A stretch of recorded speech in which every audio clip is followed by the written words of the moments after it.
Déjeuner politique. Bienvenue, c'est le petit déjeuner politique de Julien Bayou, qui est secrétaire national d'Europe Écologie Les Verts et conseiller régional d'Île-de-France. Bonjour Julien Bayou. Bonjour. Est-ce que vous soutenez encore la nouvelle journée d'action autour de la réforme des retraites ? Oui, absolument. Je serai d'ailleurs dans la rue tout à l'heure avec les écologistes. Et j'ai envie de dire plus que jamais, parce que plus les jours avancent, et je crois qu'on est à 36 jours de grève, moins on comprend le fond de cette réforme. Je notais que Jean-Michel Apathy, qui n'est pas forcément quelqu'un qui s'oppose particulièrement à la réforme, demandait un chiffrage, savoir combien ça allait coûter vraiment, et puisque les retraites vont baisser, de combien. Et le fait qu'on ne le sache pas, c'est quand même vraiment délirant, rendez-vous compte. Soit ce chiffrage il a été fait, et ils ne le rendent pas public. Alors pourquoi ? Soit ce chiffrage n'a pas été fait. Attendez, et dans ce cas-là, où est-ce que vous embarquez le pays à 30 ans pour des dizaines de millions de personnes sans vous donner la peine de faire un chiffrage. Et en vrai, je ne sais pas répondre si le chiffrage il a été fait ou pas fait. Et c'est en fait, c'est vertigineux. Laurent Berger de demander une conférence sur le financement alors. Mais là encore, une conférence sur le financement, ça veut dire quoi ? Ça veut dire qu'en fait, il n'y a pas de chiffrage. On ne sait pas combien ça va coûter. Non mais c'est vrai, c'est ce que ça met. Complètement fou. Imaginez que vos retraites, le gouvernement vous dit ça va changer, je ne peux pas te dire de combien.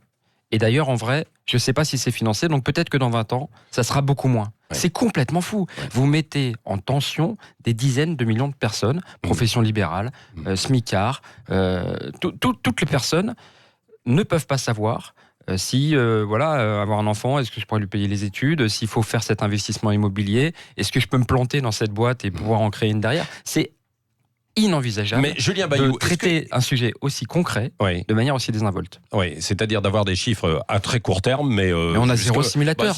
On n'a pas de simulateur. Non, mais c'est sur les chiffres de la retraite tels que avec ce qui existait aujourd'hui jusqu'à 2025, avec les chiffres du corps, etc. Moi, je sais juste qu'en prenant toute la carrière, toutes les années d'ancienneté, on enfonce la tête sous l'eau des personnes qui commencent par des conditions précaires, enchaînent des contrats difficiles, et puis comme les femmes notamment ont des plus petits salaires parce qu'il y a encore une discrimination. Ça veut dire en gros une réforme injuste, là où bien sûr les enfants bien nés, ceux qui font des écoles de commerce, ceux qui peuvent se les payer, commencent la vie avec un contrat plus sécurisé et des meilleurs salaires. Et donc en fait on accentue les inégalités, là où tout l'enjeu de cette réforme de répartition, de solidarité, telle qu'elle a été imaginée par le Conseil national de la résistance, c'était de la redistribution, c'était de la justice sociale. Il est en train de casser ce modèle. Et quand le 31 décembre, il dit « Bon, vous n'avez pas compris, on va expliquer plus fort », et qu'il demande à Édouard Philippe de faire un compromis, qu'est-ce qui se passe ? Comment on a 8 jours de plus de blocage ? On ne peut pas dire ça parce que complètement non plus, parce que la stratégie en fait et les arguments du gouvernement, c'est que il faut avec les points, on va commencer à les comptabiliser lors des études, que les femmes qui avaient du mal à toucher ou les agriculteurs qui avaient des petites pensions en auront davantage et qu'on va essayer d'équilibrer. Mais c'est idiot, arguments. C'est idiot. Les inégalités, c'est pas si idiot que ça. Les inégalités salariales, c'est pendant la carrière. Les femmes, c'est pendant la carrière qu'on leur impose des CDD à temps partiel et autres, et des plus petits salaires. Ça, c'est pas le gouvernement qui leur impose. Non, mais c'est le gouvernement qui est responsable de ne pas sanctionner les entreprises qui ne respectent pas l'égalité salariale. La loi Yvette-Roudy, elle date des années 70 pour dire à travail égal, salaire égal. Et on a Marlène Schiappa qui, depuis 2-3 ans, nous fait des tweets à longueur de temps, mais n'applique pas la loi pour sanctionner les entreprises qui distinguent selon le sexe et les rémunérations. Il commence à y avoir non, il y a un barème. Excusez-moi, il y a un barème. On les compte avec des points sur 100. Mais quand est-ce qu'on sanctionne les entreprises qui payent différemment et moins les femmes que les hommes ? Julien Bayou, voilà une réponse très concrète. Oui, non, mais ça ne vous gêne pas quand même aussi de mettre des milliers, voire quelques millions de personnes sur les routes, dans la galère, plutôt que dans les transports depuis plus d'un mois ?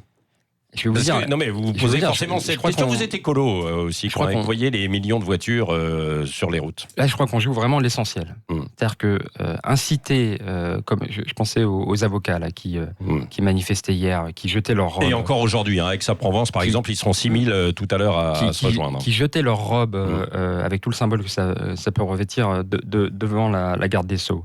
On touche à l'essentiel, parce que quand vous dites finalement aux plus riches, faites sécession, quand vous dites aux plus riches, vous allez cotiser pour la forme, mais en fait, on vous invite à capitaliser, c'est-à-dire à épargner.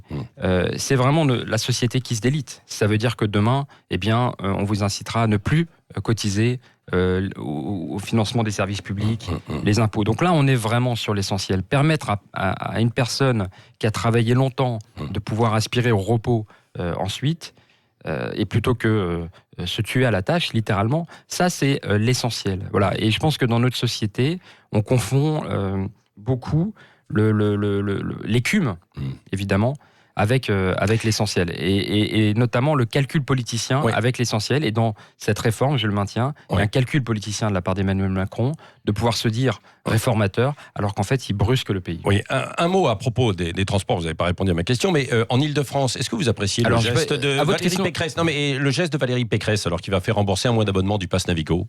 Oui, et c'est ce qu'il faut faire, bien sûr, et je pense que janvier devait être envisagé. Vous savez, Valérie Pécresse, elle se dit écolo, mais une de ses premières mesures en arrivant au pouvoir à la région, c'est qu'elle a augmenté le pass Navigo, alors qu'on devrait plutôt le baisser, le favoriser. Il a été uniformisé aussi pour l'ensemble des zones. Ça, ce sont les écologistes qui l'ont fait, je remercie de le préciser. Non, mais c'est vrai. Une réforme qui a été portée longuement entre 2010 et 2015, notamment par Pierre Cern et Cécile Duflot et d'autres. Et c'était une bonne mesure, effectivement. La deuxième mesure qu'elle a prise, c'est qu'en cas de pic de pollution, les transports étaient gratuits. C'était pas phénoménal, mais c'était une mesure évidemment intelligente, elle l'a supprimée. Donc moi j'ai un problème avec ces personnes qui se disent écolos et qui agissent le contraire. Ce qu'on peut constater quand on s'éloigne de l'essentiel, et pour regarder un petit peu ce qui est intéressant, c'est que vous avez beaucoup de personnes qui se mettent au vélo, à la marche, pour aller au travail. Il y a du télétravail qui se met en place. Et ça, peut-être que c'est quelque chose à creuser. Et il faudrait, vous voyez, il y a quelques pistes cyclables qui permettent aux hommes et aux femmes de faire du vélo dans des bonnes conditions, qui sont prises d'assaut. Il y a une attente phénoménale de pouvoir se déplacer dans de meilleures conditions, en vélo, après, à pied. c'est difficile, surtout et la donc banlieue en Ile-de-France. Ça implique le recul de la place de la voiture. C'est obligatoire. C'est obligatoire. Non mais Julien Bayou, sur des dizaines et des dizaines de kilomètres en Ile-de-France, c'est beaucoup plus difficile quand même de prendre le vélo. Et vous savez pourquoi ? Oui, parce que et vous savez pourquoi ? C'est parce que dans on parle de l'Île-de-France, vous avez Paris qui concentre 1% du territoire de l'Île-de-France. C'est complètement délirant. C'est-à-dire que vous avez 2 millions d'habitants concentrés sur 1% du territoire et 10 millions tout autour. Et des pôles d'activité qui sont éloignés des logements. Ça, c'est 45 ans d'aménagement du territoire défaillant. Mais il faut mettre les bureaux ici. C'est une question d'aménagement du territoire. Il faut mettre les bureaux dans le 93, là où il y a des habitants, plutôt que d'obliger les habitants du 93. Mais vous êtes allé à Saint-Denis, vous avez vu le nombre de bureaux ? Il y a 1 million de personnes qui partent du 93, qui traversent Paris sans s'y arrêter, et pour aller travailler dans le 92 tous les jours. À quoi ça sert ? Est-ce que ça veut dire que c'est des bonnes conditions pour ces personnes-là ? C'est pas vrai. Vous allez manifester donc aujourd'hui. La préfecture de police appelle les manifestants à aider aux interpellations des éventuels casseurs en les signalant. Quel est le climat aujourd'hui en France, notamment après l'affaire aussi de Cédric Chouviat ? Et je crois que ces deux points font une ligne. C'est-à-dire qu'il y a ce ne sont pas aux manifestants d'arrêter qui que ce soit. Et de fait, du coup, ça voudrait dire que vous êtes complice quelque part. Donc c'est une dérive extrêmement grave de la part du préfet. Je note d'ailleurs qu'à la fin de son arrêté, il mentionne des partis contestataires, en mentionnant Europe Écologie Les Verts ou le Parti Socialiste. Pour moi, il est hors de question qu'un préfet puisse se permettre de commenter l'activité d'un parti politique. L'article 4 de la Constitution est très clair, on s'organise librement. Vous demandez et au on concourt au suffrage qu'il rectifie. J'ai découvert ce matin, je vais proposer à mon bureau qu'on réagisse. Il est hors de question, là ça concerne les écologistes, mais ça pourrait concerner d'autres partis politiques, ça n'est pas à un préfet de commenter, et si c'était pour jeter des fleurs, ça poserait un problème également. Là c'est pour diviser. Il est hors de question qu'un préfet puisse commenter comme ça l'activité politique de partis politiques. Et par ailleurs, concernant ce livreur qui est mort lors d'un contrôle de police, on a un problème grave. Personne ne devrait mourir lors d'un contrôle de police.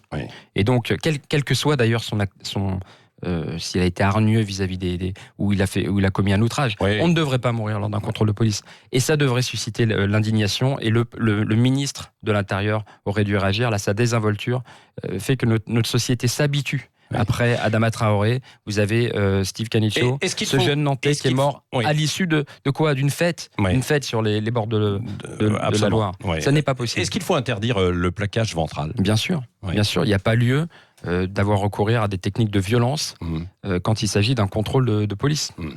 Tout simplement. Les municipales, parce que le temps file, là, où en sont les Verts ? Est-ce qu'on peut clarifier la situation ?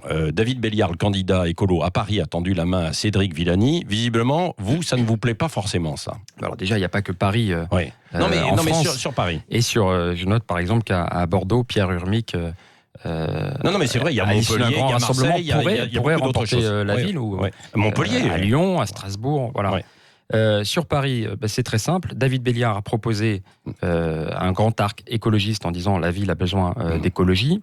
Une des conditions à l'encontre de Cédric Villani, c'était qu'il arrête de soutenir, qu'il clarifie un peu sa position. Est-il un soutien du gouvernement sur cette réforme ou sur tous les reculs du gouvernement en matière d'écologie? Je pense par exemple à un exemple très simple. Il soutient les traités commerciaux, oui ou non? Et quand Cédric Villani a répondu « je soutiens le gouvernement », eh bien donc la porte s'est refermée, les conditions sont pas réunies. Voilà où on en est. Je note que depuis, donc, Cédric Villani a tendu la main à son tour à encore plus à droite, à des maires qui se sont prononcés contre le mariage pour tous. Yannick Jadot était plutôt favorable, lui.